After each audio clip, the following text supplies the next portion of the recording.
So self-compassion can be described as a way of treating oneself or approaching life that encourages you to not be overly hard on yourself and to keep situations in perspective. Um, Historically, we've heard a lot about self-esteem, which is related to self-compassion, but self-compassion does seem to have certain advantages over self-esteem, particularly when it comes to dealing with emotionally difficult experiences or hardships. Why might that be? Well, one reason that is potentially the case is that to raise self-esteem, people must have positive evaluations of themselves related to other people or in comparison to other people. So they have to think that they're better than other people in order to really raise their self-esteem. That's problematic. It's not always possible, especially when we're going through hard times and especially when we're suffering and struggling. Another thing is that people who have a high amount of self-esteem can also develop narcissism, which is kind of an unhealthy trait as well. So like I said, self-compassion appears to be sort of a healthier alternative, especially when it comes to dealing with our emotionally difficult experiences. So Kristen kind of mentioned that there were three components that comprise self-compassion.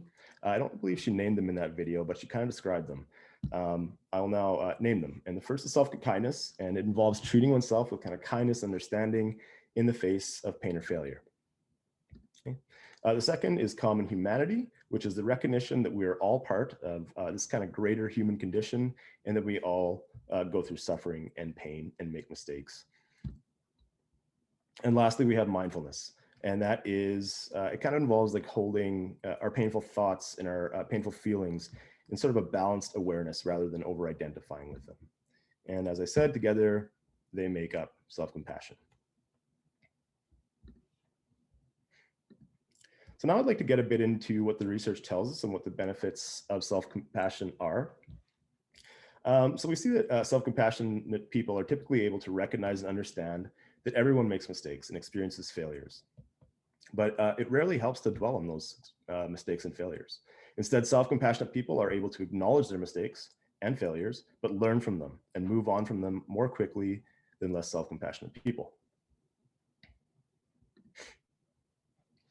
On that point, I want to mention that a common misconception about self-compassion is that it involves kind of shirking or trying to blow off responsibilities, maybe even avoiding or denying our mistakes and failures. That's not the case. Self-compassion, again, is about acknowledging, recognizing, but not beating yourself up too badly about them and ultimately trying to navigate through them in healthy, adaptive ways.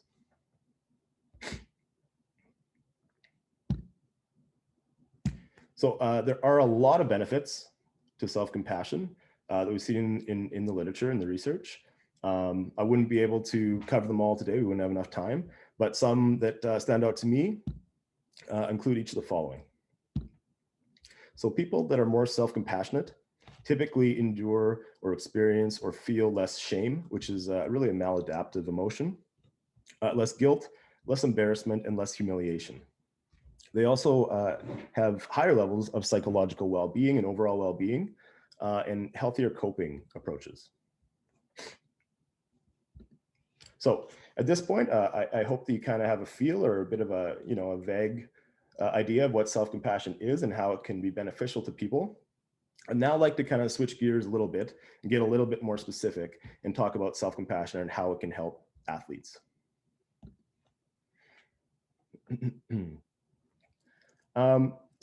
This is a question I'd like to pose to the audience. Would it be fair to say that almost every athlete has experienced mistakes or failures or challenges or difficult experiences in sport?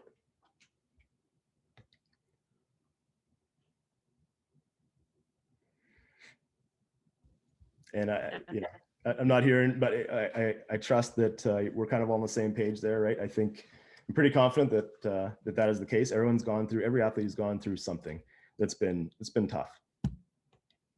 Okay, some of those things, include injuries, the evaluations that are negative from other people, and that could be coaches, that could be friends, that could be your teammates, parents, a number of other sources as well. And then people tend to have negative self-evaluations as well when they make mistakes. Another example would be if you fell short of your personal best in a important meet or a qualifying event, and you failed to qualify or you failed to have a podium finish. And this is really where self-compassion comes in for athletes.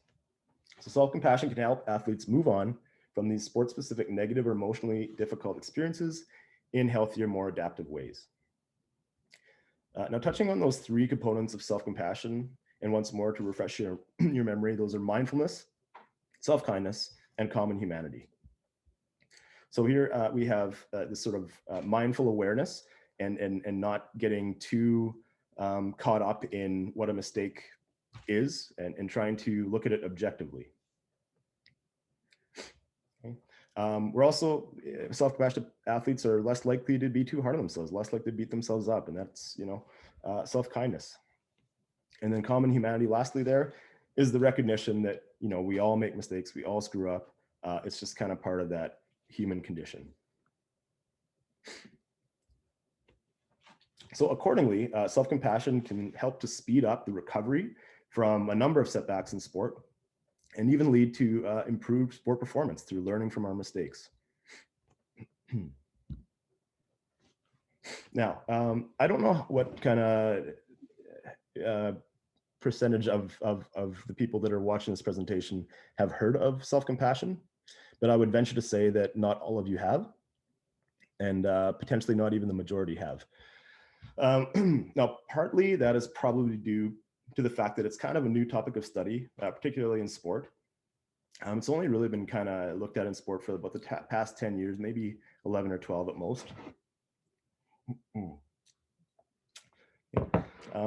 Another reason that might sort of contribute to why self-compassion might not be all that well known is that some athletes kind of struggle to accept it, kind of struggle to embrace it. They don't want to be self-compassionate because they think that sounds soft or that sounds wishy-washy.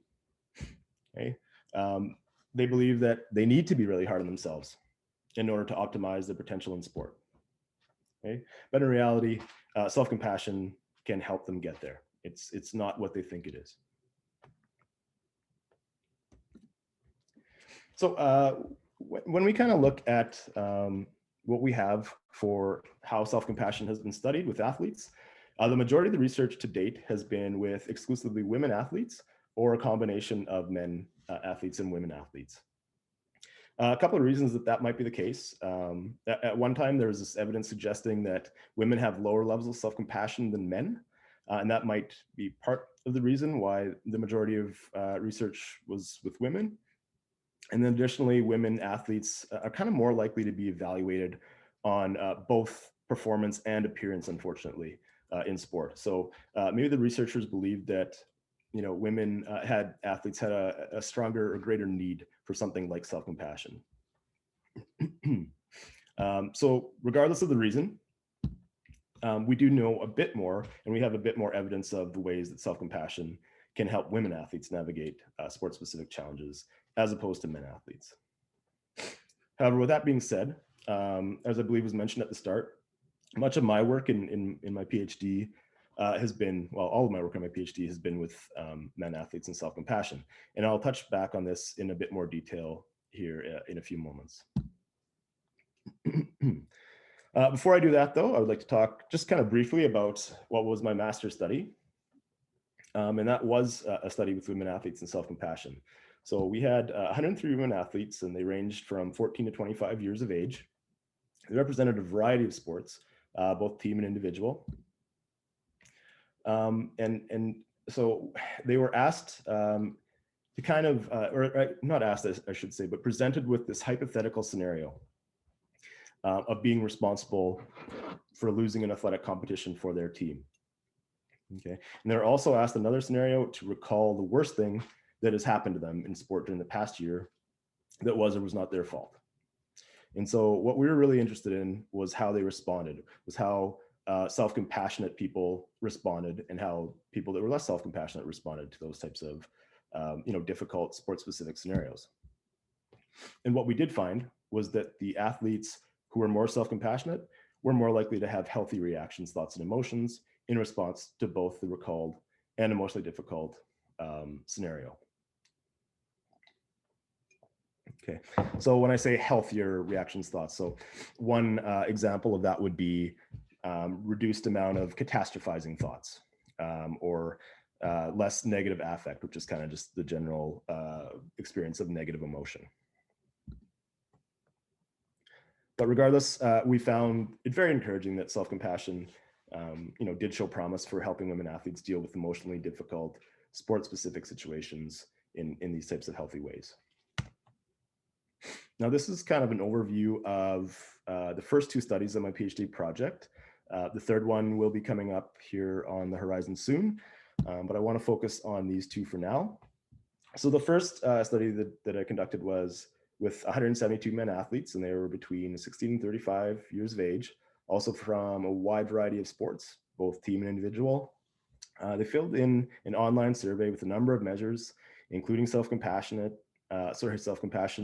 things like shame, amongst others. And what we found was that the men who were more self-compassionate, like the women, had healthier trends in the responses. So, for example, greater psychological well-being and less internalized shame. Another sort of important consideration with populations of men athletes is this varying representation of masculinities. I don't want to get too much into that because I'll get sidetracked, and I could go on about that for quite some time. But I think the important takeaway is that how men represent their masculinity might really impact how they experience self-compassion. Okay. Now, my second study of my program involved two interviews with men athletes, and we had 16 in this, so much smaller sample size, but much more kind of depth to it. In between the interviews, the men engaged in what's called the reflexive photography task, which in this case, I asked them to capture some photos that they thought represented self-compassion. Okay.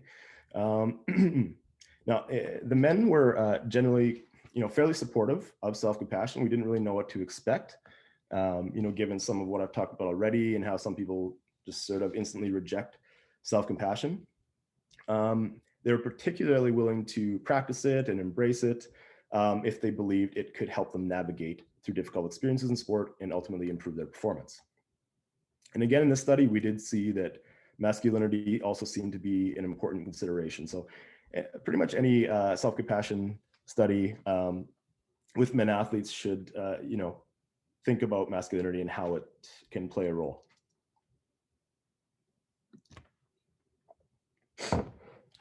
Okay, so over the next couple slides here, I want to talk specifically about self-compassion with swimmers. And there's not a lot of scholarly articles per se, or scientific articles yet. I'm sure more will come, but like I said, self-compassion is still fairly new. But there is this one that is quite a good study, and the authors found that self-compassionate swimmers were more likely to perceive their swimming performance more positively. So they thought that they performed better, if they're more self-compassionate, and they were more sort of satisfied with their performance in competition or in training. They also were more likely to have self-determined motivation towards swimming following their performance. And when I say self-determined motivation, I just kind of mean like the internal intrinsic drive, to swim. So I guess what we can take from that is that self-compassion, is relevant in populations of swimmers based on at least the results of this study. And, I'd hope to see more in the not so distant future. Now, like I said, not a lot of scholarly articles that sort of talk about self-compassion and swimming, but I was really pleasantly surprised that I came across a couple anecdotal articles by swimmers on the importance of self-compassion and how it helped them and how they used it. In this first one, titled What Swimming Taught Me About Self-Compassion and Letting Go, the author talks about how self-compassion helped her reframe her self-critical thoughts in healthy ways. So she said, the harsh voice of self-criticism rang in my ears. Why are you trying so hard? You're not training for the Olympics. Then, as it often does when I need it most, my mindfulness practice showed up. I took a deep breath and softened my body. In the space I created between self-critical thoughts, A wave of self-compassion arose. Reframing my reactivity with kindness, I thought how normal it was for me and for all of us to return to our habitual set points when we try something new, feel stressed, or just get a bad night's sleep. Okay, so really positive review of self-compassion there. And then this article I really found powerful. The author, when asked about what the most important attribute of a mentally strong swimmer is, he said, "My answer is always the same, and it usually surprises people. For me, the most important attribute of a mentally strong swimmer is not confidence, desire, determination, persistence, or passion. For me, without any shadow of a doubt, the most important attribute of a mentally strong swimmer is self-compassion. The ability to not attack yourself when you fail or fall short, to not turn against yourself when things aren't going your way, and to be encouraging and supportive towards yourself in hard times."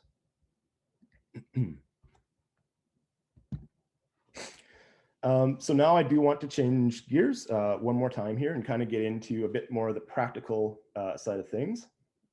And hopefully by this point we've established that self-compassion can be an effective, helpful resource for athletes' sport-specific difficult experiences or challenges. But the question then is what we can do with that information. So I've kind of come up with two key questions that I'd like you to think about. And the questions surround, what can be done to facilitate or promote self-compassion in athletes? So how can we help athletes become more self-compassionate? Like I said, some athletes are really inclined to reject self-compassion, and largely because they don't really understand what it is. They don't really get what self-compassion is. They hear the term, they think a certain way, and then they instantly reject it. So how do we get past challenges or barriers like that? And the second question is, what can you, regardless of your role, whether you're a coach, administrator, manager, technical director, do to facilitate self-compassionate practices of your athletes? And I'd imagine this is something that a lot of you will be kind of interested in, particularly in this talk, and we will get to that here shortly. So let's start with the first question, and how can we help athletes become more self-compassionate? So I'd like to turn to what was really the first successful self-compassion intervention with population of athletes, and it was with the population of exclusively women athletes by Amber Mosowich and her colleagues. And they were, like I said, successful in increasing self-compassion levels in the women that were in their study. So what this looked like was a 1-week program, and it began with a brief introduction to self-compassion. And Amber gave that to the participants herself. It was in person at that point, pre-COVID by a number of years, but now we could do something like this pretty easily online. Okay, so what she did at that time was just kind of, gave a bit of an overview of what self-compassion is and tried to, debunk some of these myths that I've already kind of discussed. Thereafter, the participants completed a series of modules which were designed to help them approach sport-specific difficult events by writing from a self-compassionate mindset. And that included writing tasks associated with each of the 3 components of self-compassion: mindfulness, self-kindness, and common humanity. Now, interventions like this by Mosowich and colleagues might be the best approach to increase self-compassion, at least in the long term of athletes. But as you'll see here in a bit, and we'll talk about and we'll go through, there are other more simple ways that might also be effective. Now, one other study that I wanted to briefly touch on, and it's not a self-compassion intervention, but it's with a population of swimmers. And they did, it was kind of a study framed surrounding motivational self-talk. And so they kind of had like a series of teachings to help their athletes engage in more motivational self-talk. And what they found was that when self-talk increased, so too did self-compassion. So interestingly enough, like perhaps, promoting motivational self-talk can increase self-compassion. And now getting to that second question. So what can you do as a coach or administrator or manager to facilitate self-compassion practices of your athletes? Now, this is where we're going to get into a bit of a workshop sort of style format here for the remainder of the session. And I think these are practices that you can sort of, offer to your athletes that then might be able to help them become more self-compassionate. But keep in mind, they are framed for athletes. Now, it'd be great if some of you or all of you want to participate yourself, but you'll kind of have to take the, the point of view of an athlete to do that. So if you do want to participate, what I'll need you to get is a pen and paper or something that you can type on. And I'll give you just 30 seconds or so to get that set up, because I would hope that some of you at least will participate.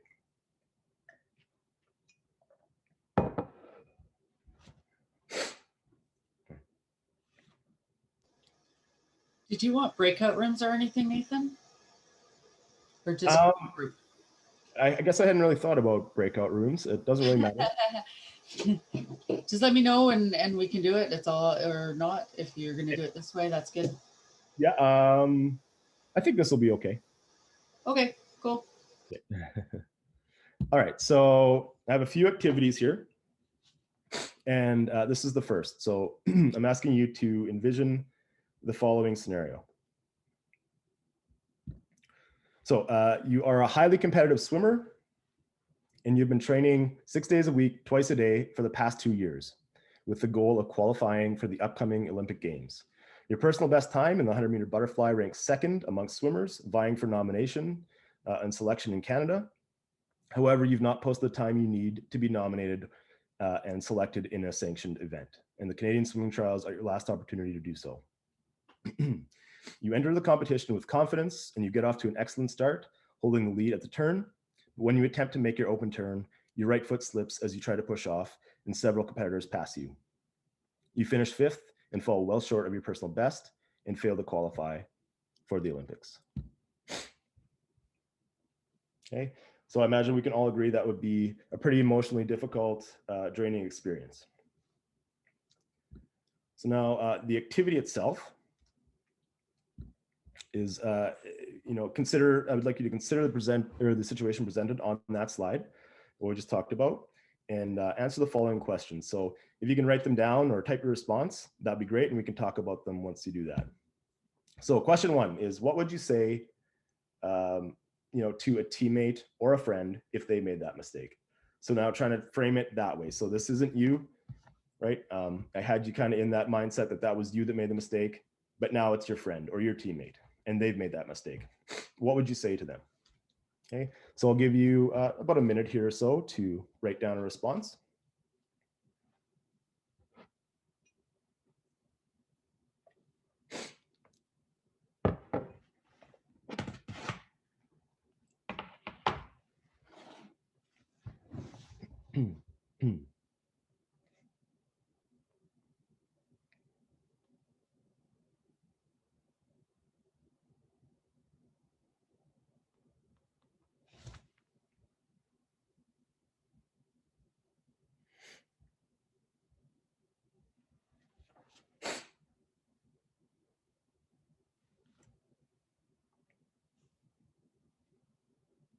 Okay, so hopefully we've all had a chance to kind of think about that and maybe write something down.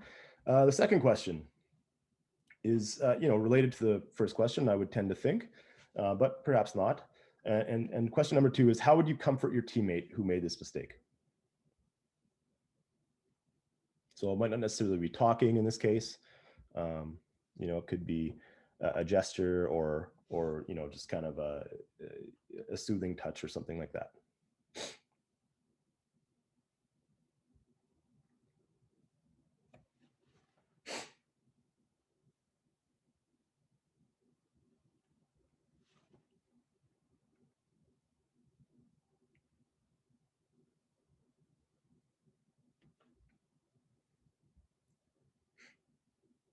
Okay, so before we go any further, I would like to hear some of your responses to these questions. So let's start with question number 1. Now, I don't know how easy it is for you to to jump in and give me some responses, but if you can, I would appreciate it. I can go. That's okay. So what I said for the first question was that I would probably say it's okay. We've all been there. Like it's you know, that kind of stuff happens to the best of us. Right. So just that feeling of like you don't want them to be isolated in that experience. So yeah. Good.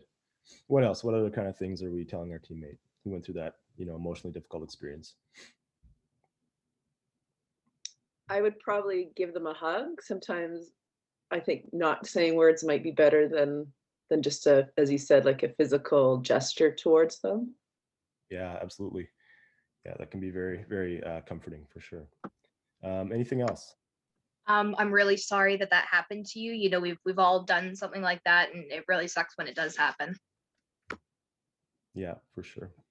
For sure. I was also thinking of like things not to say. So like a lot of the time, like I was thinking from personal experience, like lots of time people will like kind of not even acknowledge that it happened and then like to try to comfort you. So and like only focus on the positives. A lot of the time I like when they like acknowledge that it happened so you don't feel like they just like are trying to ignore it. Cause I like when they're like, oh yeah, like I know that happened and I'm sorry, and like sympathize with you instead of just like pretending it never happened. Yeah, no, that's a great point, because that's really what self-compassion, you know, a huge part of self-compassion, right? So yeah, no, that's great. Anyone else? I had written that I would have said you should be proud of yourself for how much work you have done and how well you did do despite the mistake. Yeah, exactly. Good. Okay, so yeah, excellent responses, everyone. Thank you so much. I'll stop this here because we have a few more to get to. So now let's, you know, turn that back around. And now, once again, it is you who's made that mistake. So you're the one who slipped when pushing off the wall, and you're dealing with this, you know, difficult emotional time. What do you think to yourself? You know, you ultimately you don't qualify for the Olympics. What are you thinking to yourself? What are you telling yourself? You know, so I guess I'll get you to answer this question first. So what do you think to yourself after the slip and ultimately not qualifying for the Olympics? And once again, if you can write that down, that'd be great.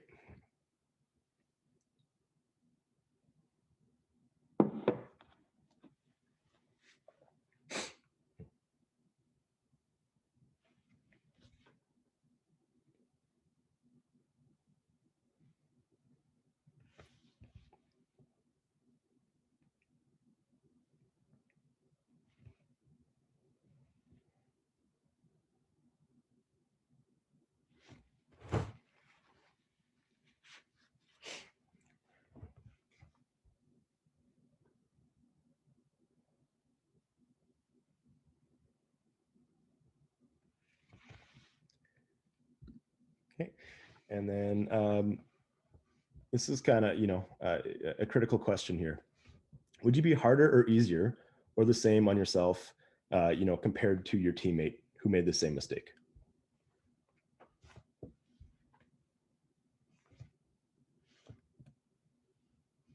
And regardless of your answer, I'd like you to, you know, explain why.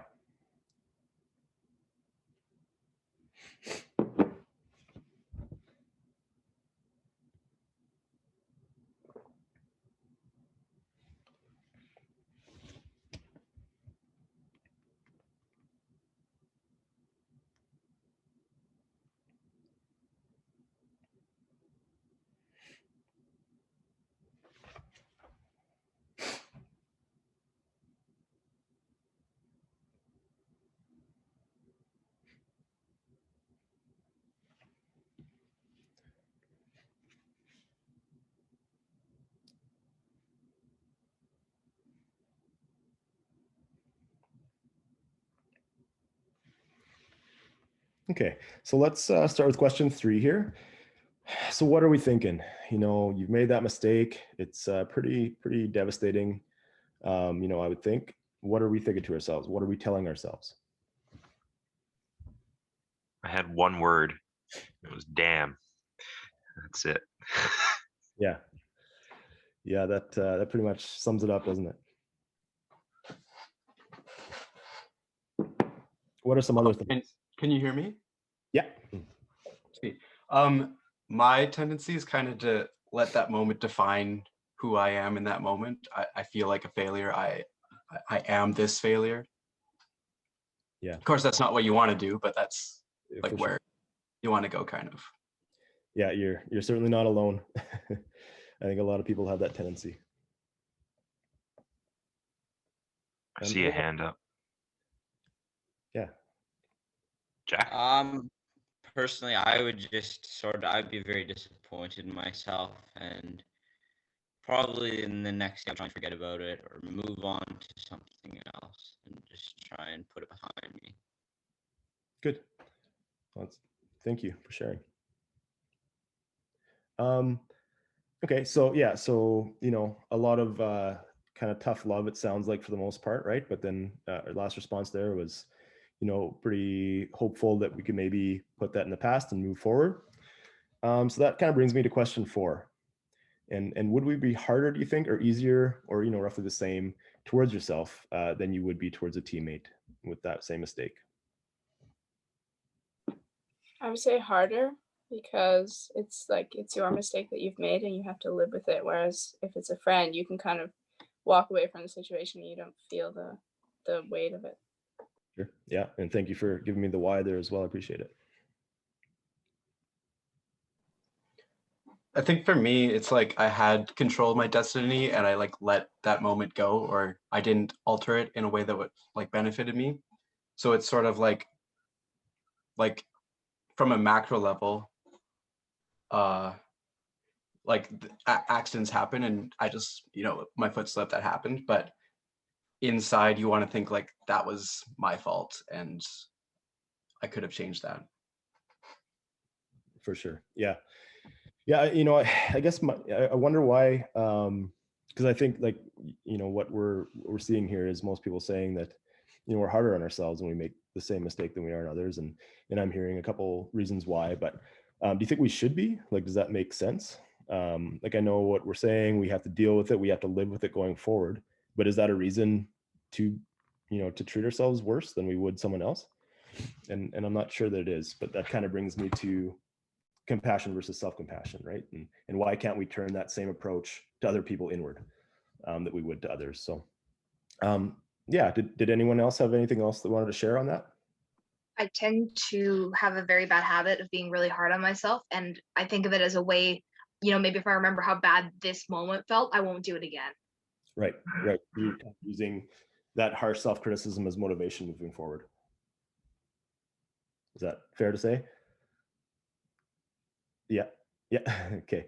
Yeah, and I understand that, and that's, I think, a response from a lot of people, and I've the people I've interviewed in my studies, a lot of them have said that. And then when I kind of tell them what self-compassion really is, and in that it's not shirking responsibility, it's not ignoring what you've done, it's still acknowledging, it's still recognizing that you messed up. It's just you don't dwell on it, kind of thing. You don't beat yourself up for weeks and months on end, and you use it and you move forward with it. So that's kind of I think a staple element of what self-compassion is, and how it can help athletes cope and deal with these challenges.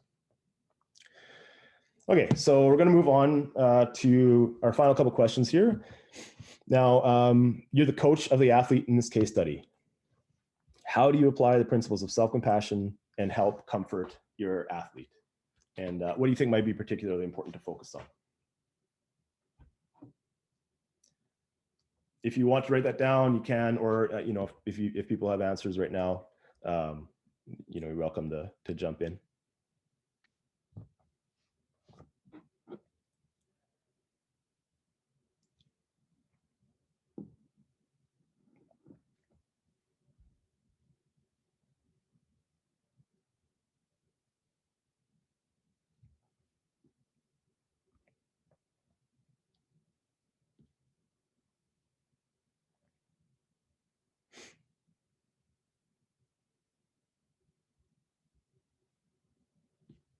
like allowing the space to have a conversation about it. Like there's been so many times I've had a bad race and I went to my coach and it was like, okay, moving on. Like it was just like there was no time to talk about it. Right. So yeah, just allowing the space for that to feel all the emotions and everything. And then, you know, Yeah. even if we didn't even critique, that's fine. I don't think that's important right now. Like let's just go over it and allow the space to feel things. Feel it, yeah. And that's how you can move forward easier, right? Like that's how that's the adaptive approach to dealing with failures, and mistakes like that. You acknowledge it, you talk about it, you feel the pain, but then you can move forward. And thinking, I guess, again, about the principles of self-compassion. So the components, when I say principles, I mean, I'm kind of referring to the components. So, how can you be mindful, promote mindfulness or self-kindness or common humanity, to help or comfort your athlete.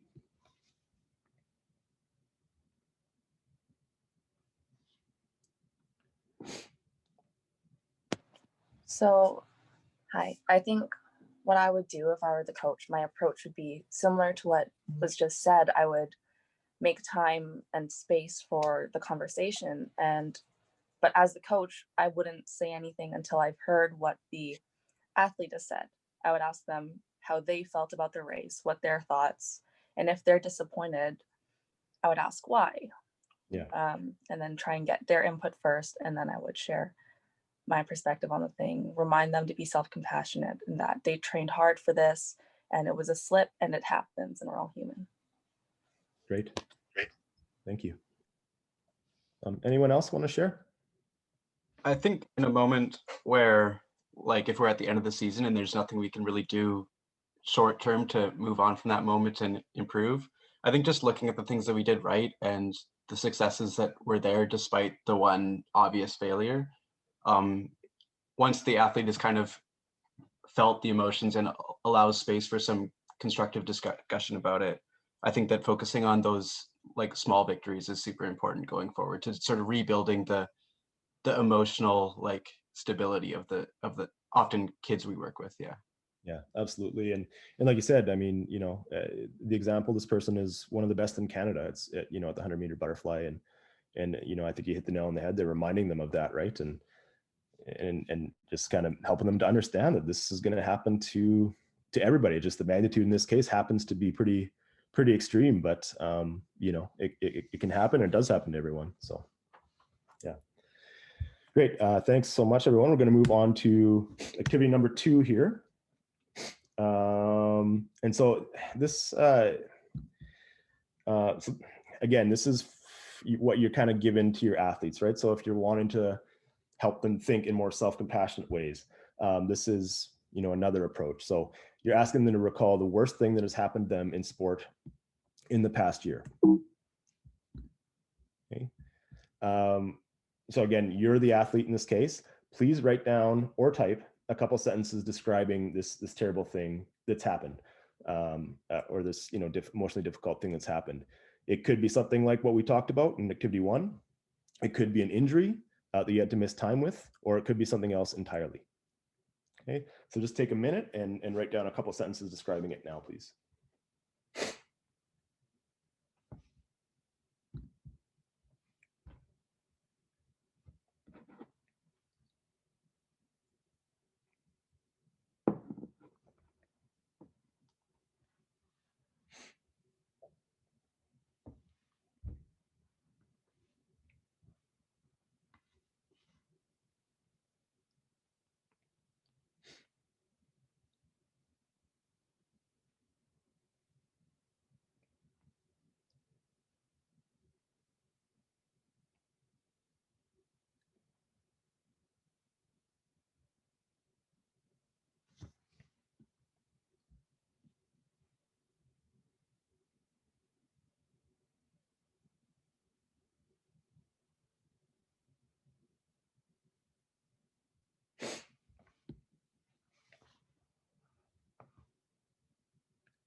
Okay. And so again, this is kind of what we've been talking a lot about, but, writing down and really thinking about this challenging or difficult or hard experience that you went through, it's really about kind of bringing it to the forefront and making yourself feel that, so that you can move forward, in more healthy, adaptive ways. So I'd like you now to do the following after you've written that down. So first, list ways in which other people experience similar events. So this is really targeting the common humanity component of self-compassion.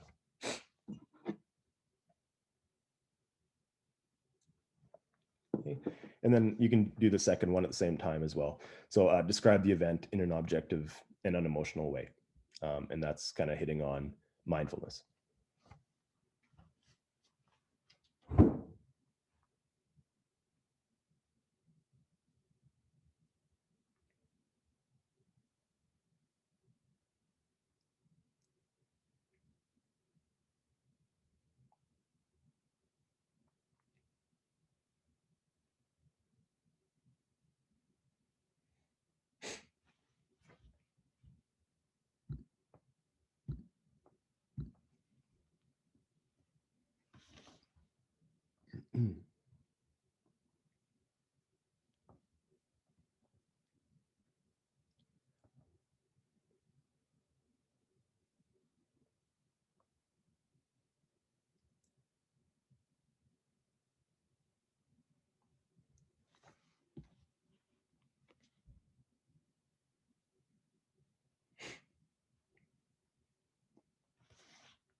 Okay, so for this one, and I'm not going to ask anyone to share because that's, this can be pretty personal. And again, the idea here is to really, make yourself think about it, make yourself feel it, and try to sort of, connect yourself to other people that are potentially going through the same thing as you, right? So that's, number one there, in making yourself feel more part of that human condition. And number two, like I said, is try to be mindful of like, is this really that big a deal? And maybe it is. That scenario that we presented in activity one was objectively a pretty big deal. But I feel like a lot of the emotionally difficult experiences that athletes experience in the grand scheme of things, maybe it's not all that big a deal. Okay. Now, so these two, I think you can do with your athletes. The last two, at a session potentially. This is something they can do on their own over the course of a week. So the idea is for them to keep track in some type of way. For example, making ticks on a piece of paper. You got two columns that you have with you all the time. And so if you tell yourself something positive, you make a tick in that column. And if you tell yourself something negative or criticize yourself, you're making a tick in the other column. Okay. And it's not really, anything other than helping you to be mindful of treating yourself in a positive and understanding way. So, if you're seeing that your negatives and your criticisms far outnumber your positives, I think the take-home point should be that you should treat yourself a little bit better and be a little bit easier on yourself, kind of thing. Just popping in while this is happening. I know some people are concerned about getting to the All Youth Matter part 2. Yeah. Don't worry about it. We've spoken with Elizabeth. She will hang tight. So let's let Nathan finish up here. And when it's done, you can transition over. Okay. Just Yeah. want to make sure everything was okay on that. Sure. And I'll be done here right away. So no worries. No worries. Sounds good. So I do want to share this awesome resource with you all. This is Kristen Neff's website, selfcompassion.org. And on that website, there are so many just fantastic, exercises, self-compassion development exercises that can just be done in, a few minutes. There's brief meditations that are guided through video on there. and you can kind of find whatever you're looking for. And here's an example of one, and then I'll be finished for the day. So this is called the self-compassion break. And I think this would be pretty easy to incorporate into, a practice or a training session with your athletes. So what you would do is have your athletes or your athlete identify a situation in sport that was or is difficult and, is causing them or caused them stress. And you have them think about the situation and try to feel that stress and emotional discomfort, as we've been talking about. And again, self-compassion is about acknowledging and feeling suffering.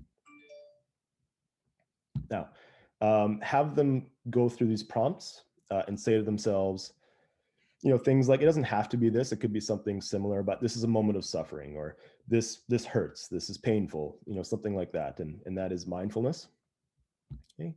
Have them say suffering is a part of life. Everybody goes through this, everybody suffers, and that's common humanity.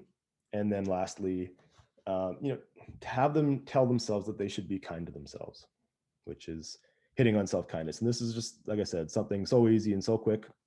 You can do it in probably 5 minutes, in the middle of a session. So, yeah, I think it would be, beneficial for you if you're looking for a quick sort of way to make your athletes feel a bit more self-compassionate and think that way.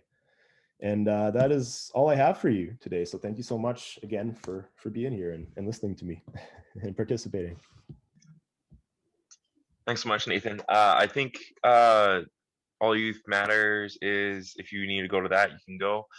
Nathan, if you're willing to stick around, I think some people might have some questions for a little bit, and then we're going to do a Ready in 5 and transition that into our nutrition talk. So if you guys want to stick around, if you have questions, now's the time. I know we have a couple on Huva here too that I can ask as well. So yeah, if anyone's got questions, raise your hand, turn your mic on, ask away.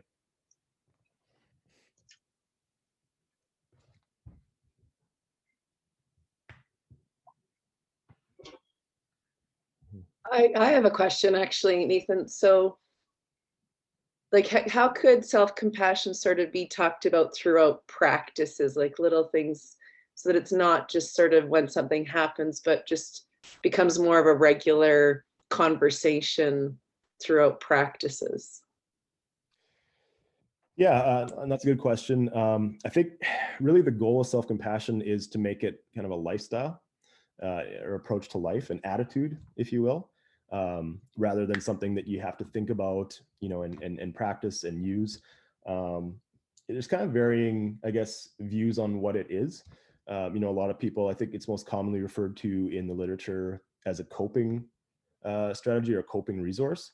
So that kind of frames it as something that, you would be thinking about. You would have a difficult experience in a session, and then you'd have to have like a trigger for yourself in order to then think self-compassionately about it. But again, like I think what we really want to do is practice it so much, and just have these like triggers, have these cues to think self-compassionately, that it becomes automatic and it becomes part of who you are and its approach to to life. So yeah, I don't know if that answers your question, or if you're looking for something a bit more specific. No, yeah, I do think it's important that it becomes what we do. I mean, in any part of our life, particularly, sport, of course, but any type where we're hard on ourselves, and to change our mindset with how we're dealing with it instead of getting bogged down by it. But remember, this is what I do when this happens, or thank you. Yeah, and like you said, that can be very effective, just having that sort of, that cue, like if you have something tough happens, this is my, wait, I need to be self-compassionate kind of thing. So.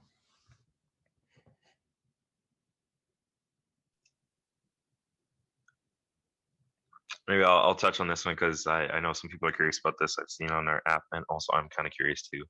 How would we guide this into more of our younger athletes and sort of foster this sense of self-compassion, to brand new swimmers that are 6, 7, 8, more than the younger side? Like, because once you're at a higher athlete, that's when you start saying, "Oh, damn," you know what I mean? You start seeing these at a higher level when the pressure's a little higher. What's a good way that we can bring it in at a younger stage? Yeah, another good question. But I think, some of the things that I kind of talked about on Krista Neff's website there can be really beneficial for that. I believe she has 8 exercises. The one I just talked about, right? Like the self-compassion break. You're in the middle of a session. You can say, all right, everybody take 5. We're going to, think about something stressful that's happened, whether it's today or in the past week, and just really, really think about it and feel it. And then, take these steps to kind of move through it. So I think, that would be one of the, the optimal ways to do that. And there are some, like I said, wonderful meditations on there as well that I think, as much as you don't really think of young kids meditating, some of the principles there can apply. And it's kind of, taking a calm, mindful approach to dealing with the difficult experience. Makes sense. Awesome. I'll check those resources out too, for sure.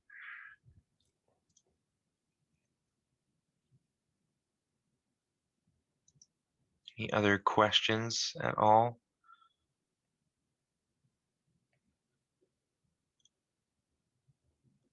Seeing none, I think. Yeah, I want to thank you again. That was awesome. First time keynote and you killed it, just so you know. That was great. Oh, thank you. I learned a lot, and I'll definitely be incorporating this a lot more into my practice. So far, I think our sessions have been 3 for 3. I've been very happy myself, so I'm taking a lot from this. Hopefully everyone else is too. If we need more information from you, we can get you on our Hoova app, I think, and as well as I think you have a profile there with all of your details. So yeah, thank you so much for coming by, and it's been a good time. This was awesome. I really enjoyed it, and thank you all for being here and for inviting me to speak. It was a really great experience, and I appreciate it. So.